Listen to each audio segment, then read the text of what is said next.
すいませんでした。今リハしてるんですけど、YouTuber の心谷夏さんのリハーサルの場にちょっと、一緒にさせていただいてて、今からそれを撮らせていただくことだったので、ちょっとご覧ください。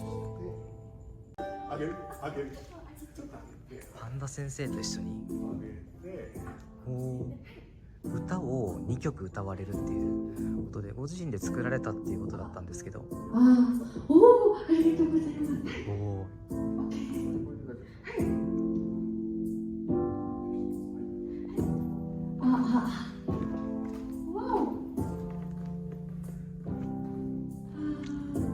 音のどれ上げ下げどんなもんですか？そうですね。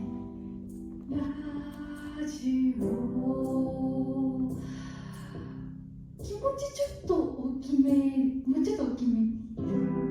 そんな感じですかね。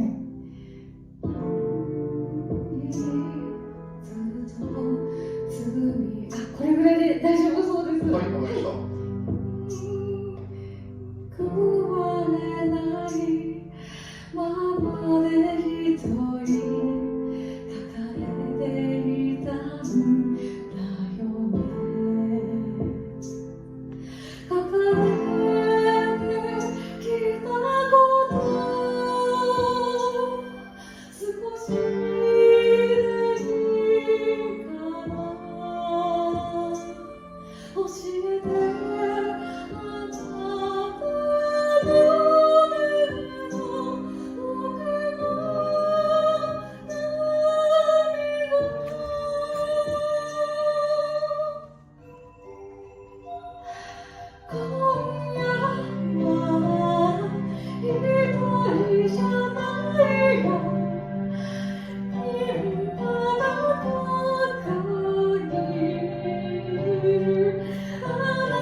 もうやっぱり2曲がいい。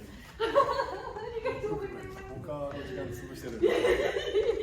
すごい場に立ち会わせていただきました。ありがとうございます。お聞きください。じゃあこれなっちゃんのやつはこっち側に置いてきますね。こっち側の袖に置いといて、それで僕準備してそこに立てる。ありがとうございます。